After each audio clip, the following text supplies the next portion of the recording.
Assalamualaikum warahmatullahi wabarakatuh. Nama saya Salsabila Fitriana dari kelas 11 OTKP 2. Ingin mempresentasikan tentang iman kepada kitab Allah. Tugas pendidikan agama Islam. Pengertian iman kepada kitab Allah. Iman kepada kitab-kitab Allah adalah mempercayai dan meyakini sepenuh hati bahwa Allah Subhanahu wa Ta'ala telah menurunkan kitab-kitabnya kepada nabi atau rasul yang berisi wahyu untuk disampaikan kepada seluruh umat manusia. Ada 3 tingkatan dalam beriman kepada kitab Allah, yaitu 1.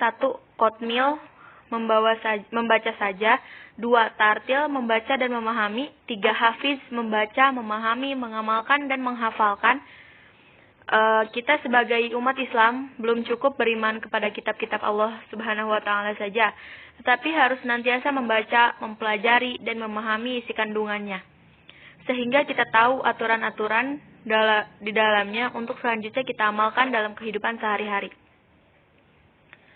Pengertian kitab. Kitab secara bahasa berarti buku. Kitab secara istilah berarti wahyu Allah kepada para nabinya yang disampaikan melalui malaikat Jibril dan menjadi pedoman hidup umat manusia sebagai sumber segala sumber hukum dan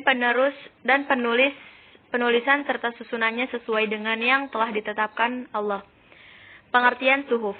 Pengertian suhuf adalah firman atau wahyu Allah Subhanahu wa Ta'ala yang disampaikan kepada Rasulnya berupa lembaran-lembaran yang terpisah satu sama lain. Persamaan dan perbedaan antara kitab dan suhuf. Pertama, wujud atau bentuk dari kitab adalah dibukukan, sementara wujud atau bentuk dari suhuf hanyalah berupa lembaran. Yang kedua, isi dari kitab lebih lengkap dari apa yang ada pada suhuf.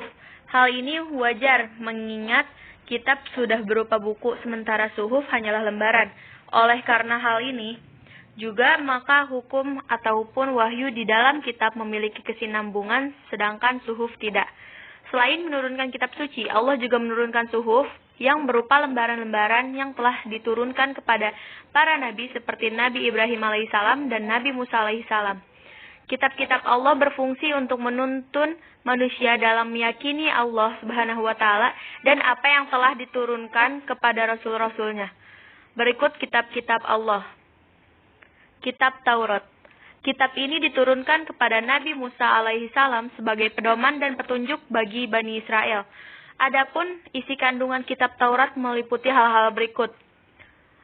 Kewajiban meyakini keesaan Allah, larangan menyembah berhala, larangan menyebut nama Allah dengan sia-sia, supaya mensucikan hari Sabtu, menghormati kedua orang tua, larangan membunuh sesama manusia tanpa alasan yang benar, larangan berbuat zina, larangan mencuri, larangan menjadi saksi palsu, larangan mengambil hak orang lain. Yang kedua ada kitab Zabur. Kitab ini diturunkan kepada Nabi Daud alaihissalam sebagai pedoman dan petunjuk bagi umatnya. Kitab Zabur atau Mazmur berisi kumpulan nyanyian dan pujian kepada Allah atas segala nikmat yang telah dikaruniakannya. Selain itu berisi zikir, doa, nasihat, dan kata-kata hikmah. Menurut orang-orang Yahudi dan Nasrani, kitab Zabur sekarang ada pada perjanjian lama yang terdiri atas 150 pasal. Ketiga, ada kitab Injil. Kitab ini diturunkan kepada Nabi Isa alaihissalam sebagai petunjuk dan tuntunan bagi Bani Israel. Kitab Injil memuat beberapa ajaran pokok antara lain. Yang pertama ada perintah agar kembali kepada tauhid yang murni. Yang kedua ada ajaran yang menyempurnakan kitab Taurat. Yang ketiga ajaran agar hidup sederhana dan menjauhi sifat tamak atau rakus. Keempat ada pembenaran terhadap kitab-kitab yang datang sebelumnya. Yang keempat ada kitab Al-Quran. Kitab suci Al-Quran diturunkan kepada Nabi Muhammad SAW untuk dijadikan petunjuk dan pedoman bagi seluruh umat manusia. Bukan hanya untuk bangsa Arab. Secara keseluruhan isi Al-Quran meliputi hal-hal berikut. Pertama, pembahasan mengenai prinsip-prinsip akidah keimanan.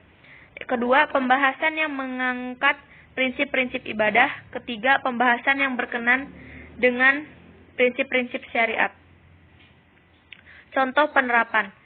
Pertama, ada banyak cara untuk beriman terhadap kitab-kitab suci Allah. Di antaranya, 1. Meyakini kebenaran yang terkandung dalam kitab-kitab Allah. 2. Meyakini bahwa kitab-kitab itu benar-benar wahyu Allah, bukan karangan para nabi dan rasul. 2. Beriman kepada nomor 2 ada beriman kepada Al-Quran. Caranya adalah A. Meyakini bahwa Al-Quran benar-benar wahyu Allah, bukan karangan Nabi Muhammad SAW. B. Meyakini bahwa isi Al-Quran dijamin kebenarannya tanpa ada keraguan sedikit pun. C. Mempelajari, memahami, dan menghayati isi Al-Quran. D. Mengamalkan ajaran Al-Quran dalam kehidupan sehari-hari. Cukup sekian yang dapat saya sampaikan. Mohon maaf jika ada kesalahan. Wabillahi taufiq wal hidayah. Wassalamualaikum warahmatullahi wabarakatuh.